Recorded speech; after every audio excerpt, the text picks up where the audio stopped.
Alternatíva, prvá časť.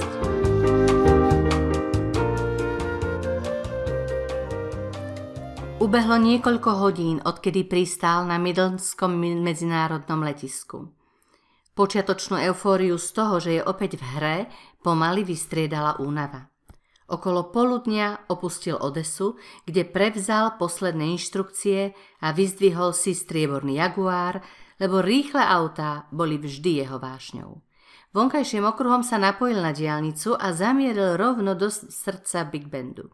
Spaľujúce slnko, vyprahnutá púšť a kamenisté hory, pokryté riedkym porastom vysušených kríkov, budú jeho spoločníkmi na nasledujúcich kilometroch. Mark Lawrence prednedávnom oslavil 50. narodeniny, no seba i svoje okolie naďalej presvieča, že sa cíti na 30. Výrazné lícne kosti a vysoké čelo dodávajú jeho tvári vážnosť aj v najkomickejších situáciách, čo rád využíva vo svoj prospech. Spolieha sa na to, že rešpekt a úctu vzbudí v ľuďoch hneď pri prvom stretnutí. A hoci ľahkosť, s akou si získava ich dôveru, je priam závidenia hodná, priatelia obdivujú najmä jeho vrodený takt, galantnosť a dokonale vyvinutý zmysel pre pravidla a hranice. Vie presne, kedy prestať a naopak, kedy naliehať, aby dosiahol stanovený cieľ. Je to muž mnohých tvári, vzdelaný, trochu excentrický, s pohnutou minulosťou, o ktorej však hovorí málo kedy. Nemá rodinu a nikdy po nej netúžil. Tento druh záväzkov odjak živa považuje za nezlučiteľný so svojím povolaním. Mark pozrel na štýlové hodinky Montblanc a napravil si remienok na zápestí. Ešte je čas. Na splnenie misie má rovných 24 hodín. Stretnutie s Royom Carretym naplánoval do posledného detailu. Dobre toho mladíka pozná, dôkladne si preštudoval jeho spisy, od rodného listu z matriky v texaskom mestečku Andrews až po osudný proces spred 6 rokov v Odese. Jednotlivé údaje vie odrecitovať spredu aj zozadu. Každé meno, osobný aj časový údaj, miesta aj udalosti spojené s jeho zatknutím. Každý Royov pohyb mapoval dôsledne až do chvíle, keď sa za ním v 22 rokoch zavreli dvere väznice v púšti Chihuahua na americko-mexických hraniciach. Sledovanie sa tak zúžilo na 4 hektáre texaskej pôdy. Jedna zložka Royovho spisu však ostala nedokončená. Listy v kartotéke Citizen zývajú prázdnotou. Jeho psychologický profil sa končí kapitolou 14, odborný posudok doktora Wittenberga v procese s Royom Carretym. Ak má byť projekt R24 úspešný, treba dopísať chýbajúce stránky. Treba zachytiť to, čo sa deje v duši vraha odsúdeného na smrť a čo sa v nej odohráva v okamihu ohlásenia dátumu a hodiny plánovanej popravy. Bez poznania stavu jeho mysle a vedomia v tejto rozhodujúcej chvíli je absolútne vylúčené projekt R24 realizovať. Ak sa však potvrdí proces jeho vnútornej premeny, plán renesancia sa spustí na jeho povel.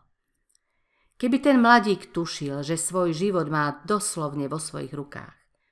V regule Citizen stojí, že podnet na záchranu vydáva, hoci nevedomky, práve odsúdenec. Nik z organizácie nemá právo urobiť rozhodujúci ťah s figurkami život či smrť. Všetci sú prostredníkmi, spoluhráčmi, sprostredkovateľmi misie.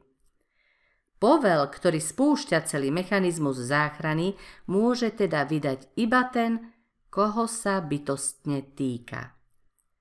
Presýpacie hodiny Royovho života neľútostne odpočítavajú posledné hodiny.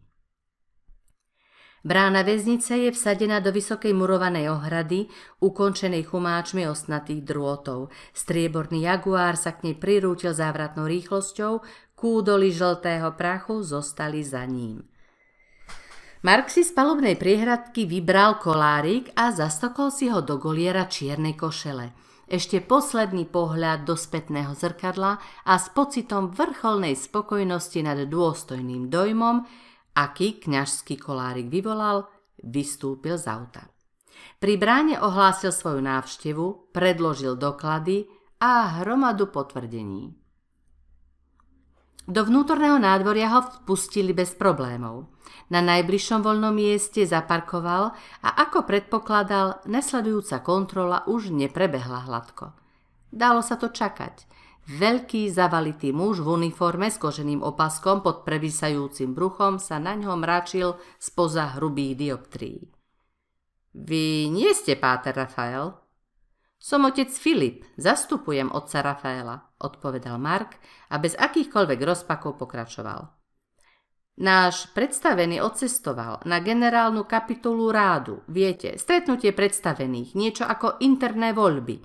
Ja som jeho priamym zástupcom. Vykonávam duchovnú službu v jeho neprítomnosti. Dozorca sa ešte chvíľu prehrabával v dokladoch, potom si ich vzal a stratil sa vo vedľajšej miestnosti. Zakrátko vyšiel so svojím nadriadeným. Iste chápete, že za daných okolností musíme preveriť každého, kto ide navštíviť väzňa Roya Caretyho. Vzhľadom na to, že vás osobne nepoznáme, chápete. Pochádzate z Pekosu? Ach áno, samozrejme, vidím to tu, hej. Zdá sa, že je všetko v poriadku. Teda povolené sú 2 hodiny. Vojdite. Dozorca sa na vyzvanie chopil iniciatívy a ťarbavým krokom viedol kňaza na určené miesto. Prízemie blok B, návštevná miestnosť pri cele číslo 16. Pomalým tempom míňali jednu celu za druhou. Dozorca ťažko dýchal, pod chvíľou si utieral z čela pot, s treskom zabuchoval za sebou železné mreže a rachotil zväzkom ťažkých kľúčov. Nepríjemné zvuky, pochmúrnosť väzenských múrov, nedostatok vzduchu a slnečného svetla, to všetko vyvolávalo v duši nesmiernu ťažobu a skľúčenosť. Pekelná zmes chodieb a dusného priestoru, ozvena dozorcových podrážok a kyslastý zápach jeho potu len vystupňovali neznesiteľnú predstavu, že sa tento pochod snáď nikdy neskončí. Mark s úľavou prijal dozorcovo uistenie, že sa práve nachádzajú v cieľovom krídle. Po celý čas mal čo robiť, aby nespanikáril. S výpätím všetkých síl sa usiloval pozitívnym myslením zmierňovať rodiace sa napätie. Uvedomoval si, ako veľmi priestor pôsobí na ľudského ducha a ako skľučuje rozum. Úzke steny, šeť a vlhkosť mnohonásobne umocňujú krutý fakt obmedzenia ľudskej slobody. Znásobí sa tak pocit uväzneného tvora v klietke na 1000 násobok znesiteľnej hodnoty. Napokon je už len malý krok k tomu, aby sa z ľudskej bytosti stal zúfalec podobný zvieraťu. A na dôvažok sa tá trízeň odohráva v úplnej samote. Ak sa nemáme s kým podeliť o najtragickejšie pocity bolesti a hanby, potom popri strate osobnej slobody strácame aj spolupatričnosť k ľudskému rodu. Sme vyvrhľaní vo vlastnej krajine, osamotení jazdci v pretekoch so smrťou. To všetko vírilo Markovi v hlave až do momentu, keď si uvedomil, že by bolo na mieste prerušiť mlčanie. Len čo dozorca zabuchol ďalšie rinčiace mreže, ozval sa. Pracujete tu už dlho? Vlastný hlas mu zaznel ako si cudzo. V júli to budú 4 roky, odpovedal muž, neodvrátiac tvár. Stále v bloku B? Pokračoval Mark. Len posledných pár mesiacov, je to pekelné miesto, poviem vám. Zabuchol ďalšie dvere, zamkol mreže a zažal svetlo. Po chvíli zahnali do pravého krídla, ešte temnejšie ako tie predošlé, na konci chodby boli cely smrti. Dozorca sa opäť ozval, ale akoby ani nečakal na odpoveď. Myslel som, že Roy Carety je protestant, ale keď si žiadal vás, tak asi nie. Je to čudák. Prečo čudák? Zareagoval kňaz zvedavo. Posledné jedlo, viete, odmietol ho. Toto sa ešte nikdy nestalo, každý si ešte dopraje, čo môže, kým odíde na onen svet. On však chce muziku. Preskočilo mu. Vyhoveli ste mu? Až zajtra. Chce pri poprave počúvať akúsi uspávanku, či čo, tuším Mazarotyho? Dôležito sa zatváril dozorca. Mozarta? Mysleli ste Mozarta? Mark neveriacky krútil hlavou. No jasné, že toho. Ten predsa skladal uspávanky, nie? Tou uspávankou si prirodzene veľmi nepomohol, no našťastie si neskrývaný údiv v kňazových očiach nevšimol, pretože práve nervózne zápasil s objemným zväzkom kľúčov. Na počudovanie hneď na druhý pokus našiel správny kľúč. Naposledný ním zarinčal a so škripotom otvoril hrdzavé železné dvere vedľa cely číslo 16. Prosím, páter, vojdite. Keby niečo, stojím vonku. Otočil sa na päte a zmizol. Za otvorom v stene sa zo susednej miestnosti vynorila postava. Zhrbený a vychudnutý muž pomalým krokom pristúpil k mreži. Popolavo biela nevýrazná tvár a tmavé oči, lesknúce sa horúčkou, vzbudzovali súcit. Na svoj vek vyzeral pristaro a držanie tela prezrádzalo vnútorný boj, ktorým si prešiel. Všetko sa čoskoro skončí a bolesť ustane. Už sa nebude báť. Len čo sa mladík vzpriamil a uprel svoj prenikavý pohľad na kňaza, nálada sa razom zmenila. Nevypovedateľnú stiesnenosť nahradil nový vnem. Náznak vnútornej vyrovnanosti, akejsi pozitívnej letargie človeka, ktorý je zmierený s osudom. Na nič nečaká, nič nevyžaduje. Človeka, ktorý sa zmieril sám so sebou, akceptoval svoje bytie a svoju cestu. Život nepreklíňa, ani ho nezbožňuje, neobviňuje, nesúdi, dokonca ani seba nie. S niečím podobným sa Mark dávno nestretol, s takým prekvapivo silným nábojom vnútornej sily. Toto sú plody hlbokej premeny, urputného duševného boja, zápasu s vlastnými výčitkami. Boj so seba odsudzovaním a víťazstvo v podobe odpustenia. Napokon zmierenie, úľava a pokoj. Sám to zažil a vie to neklamne definovať aj u iných.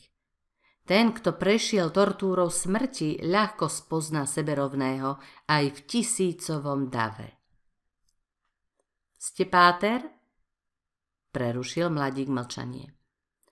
Otec Filip. Ak nemáte nič proti, som tu v mene pátra Rafaela. Nemohol prísť. Odvetil kňaz pohotovo. To je v poriadku. Ste spolubratia. Corpus Christi z Pekosu, áno. Máme málo času. Vyhradili mi zo pár hodín z môjho aj tak krátkeho života.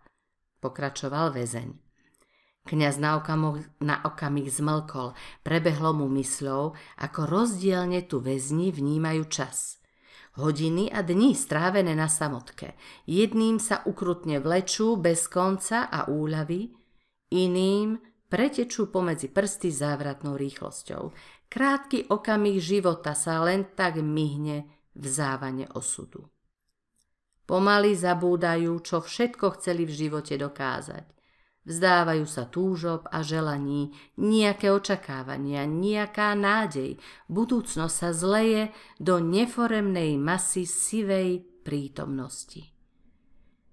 Ilúzia, čo živila neskrotnú vášeň v nádeji, že na všetko je dostatok času, sa zmení v neodpustiteľné klamstvo. Veci prestanú byť na dosah, okolnosti sa nedajú ovplyvniť, a všetok náš vplyv je preč. Je neskoro. V Royovom prípade ostáva posledných 12 hodín.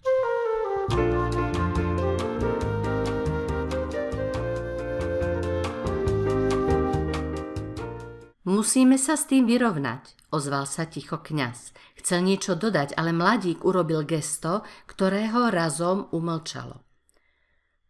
Posledné roky nerobím nič iné. Vyrovnávam sa s následkami. Zúrim aj rezignujem, striedavo obviňujem aj odpúšťam. Je to náročný stav. Draho vykúpená múdrosť ostať pokojným a nič neľutovať. Nadviazal na Royovú poznámku kňaz. Lenže ja ľutujem, skočil mu Roy znova do reči. Nikdy neprestanem. Zabiť nevinný bola zlá voľba. Kňaz si nenápadne vzdychol, spomenúci na obraz z vlastnej minulosti a po chvíli zamyslene dodal. Tvoja cesta za poznaním vedie cez zločin, ktorý si spáchal. Nepatríš medzi ľudí so šťastným osudom. Roy sa v duchu zachvel. Ľutujem, že som k poznaniu musel dospieť cez toľkú bolesť. Oprel sa o nepohodlné operadlo železnej stoličky a rukami si zakryl tvár. Hanbím sa, otče. Robím si výčitky za získaný mier. Nezaslúžim si ho. O pár hodín zomrieš. Bude to zadozučinenie v očiach mnohých. Spravodlivý trest. Naozaj? To biblické oko za oko je tu na mieste? To som nepovedal. Ani tvoj život nemá takú hodnotu, aby vyvážil ten, ktorý si iným zobral. Roy súhlasne prikývol. Znie to kruto, dodal. Ale pravdivo. Bezohľadne pravdivo. Chceš ohľaduplnosť? Čo chcem, to je súcit. Toto je chvíľa, keď stačí načúvať. Horúčkovité oči mladíka sa upreli na kňaza. Mark s úctou prikývol, obdivoval ho. Tešil sa s ním, v myšlienkach sa z neho radoval. Videl, ako ten mladík dozrel, ako vnútornou cestou oslobodenia prešiel, čo všetko podstúpil, kým sa naučil pokore. Je to neopísateľný pocit, keď môže robiť spoločníka niekomu, kto takto vnútorne zmužnel. Prevzal zodpovednosť za svoje činy, hrdinsky a bez výhrad. Načúvať tomu, čo sa rodí z vnútornému zápasu, to je privilégium, odvetil s plnou vážnosťou. Nebudem nikoho presviečať o svojej nevine, zamyslene pokračoval Roy. Nikdy som to nerobil a nezačnem s tým ani teraz. Je po všetkom. Vraždil som plánovane a chladnokrvne. Prijal si spravodlivý rozsudok. Premýšľal si, čo bude potom. Mark sa naklonil k železnej mreži tak blízko, až cítil mladíkov dých na svojej tvári. Po čom? Po smrti? Nie. Po vnútornom súde, ktorý si nad sebou vyriekol, pokračoval kňaz vážne. Vy mi povedzte. Royov hlas sa zachvel vzrušením. Možno oslobodenie, znela odpoveď. Nastalo ticho. Obaja muži na seba hľadeli vyrovnane bez emócií. Niečo sa náhle zlomilo. Roy nedokázal opísať, čo to bolo, ale vnímal to hmatateľne s prenikavou istotou. Ako by sa rozhovor náhle zvrtol opačným smerom. Ako by sa to, čo v ňom bolo najdôležitejšie, dalo čítať iba medzi riadkami. Cítil sa bezmocne, lebo k tej šifre nepoznal kľúč. Ani jeden neuhol pohľadom. Pokračujte, zaznela Royova výzva.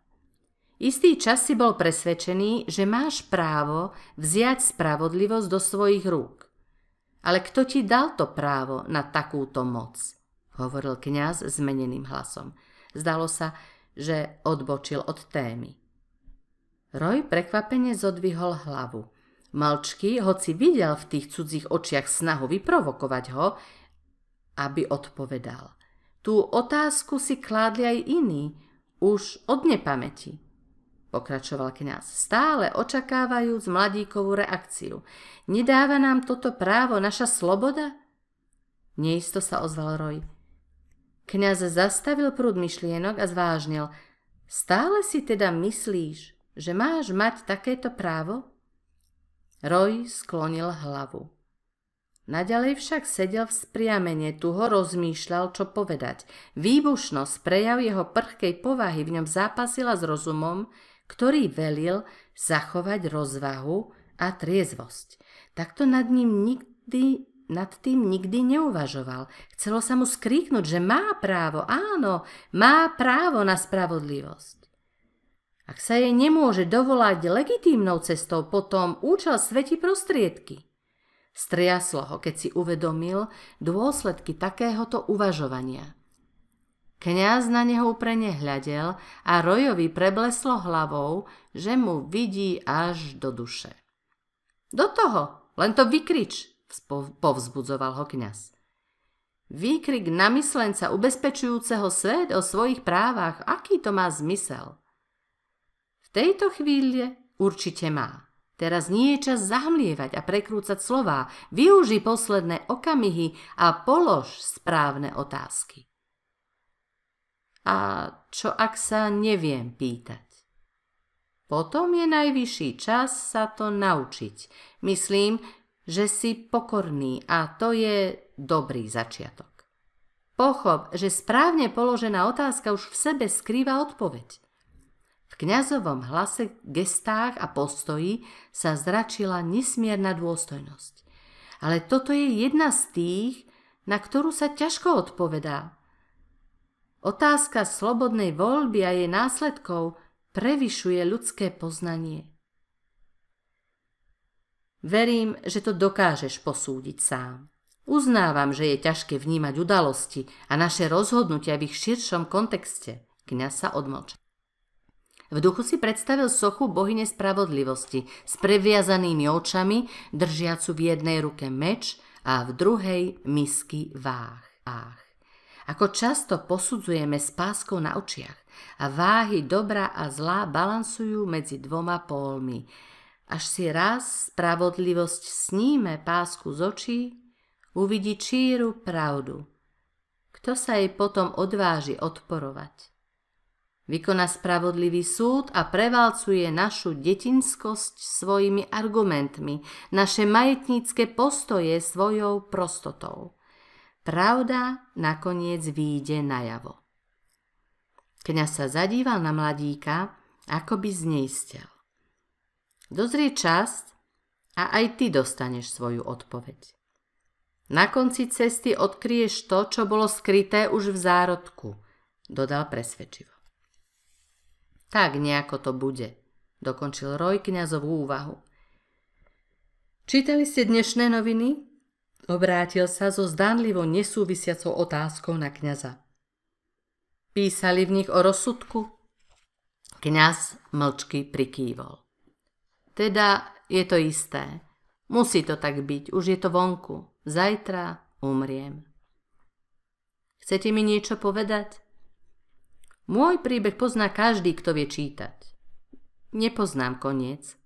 Nie je ťažké domyslieť si ho. Roy sa náhle zodvihol zo stoličky a zmizol v cele. Po chvíli sa vrátil s ústrižkom novín, vyzeral ešte bledší než predtým. Uprel na kňaza zmetený pohľad, keď mu však podával vytrhnutú stránku, Mark si všimol, že ruka je napodiv pevná, bez neurotických tykov. Považoval to za dobré znamenie. Nie je irónia, že celú tragédiu zhrnuli do niekoľkých riadkov? Len čo sa Mark zadíval na článok, hneď ho spoznal. Rovnaký je priložený k ostatným dokumentom v kufríku na zadnom sedadle jeho auta. Aj napriek tomu, že obsah dôverne poznal, prečítal si článok v Royovej prítomnosti ešte raz. Na základe predložených dôkazov k prípadu Roya Carrettiho sa okresný súd v Odese dňa 6.10.2006 rozhodol akceptovať vyjadrenie poroty a uznáva Roya Carrettiho za vinného zo spáchania úkladnej vraždy 4 členov rodiny Beretovcov, ktorých usmrtil svojim automobilom v meste Odessa vo februári toho istého roku. Menovaný sa týmto odsudzuje na trest smrti. Až do vykonania rozsudku bude väznený v nápravno-výchovnom zariadení najvyššej ostražitosti.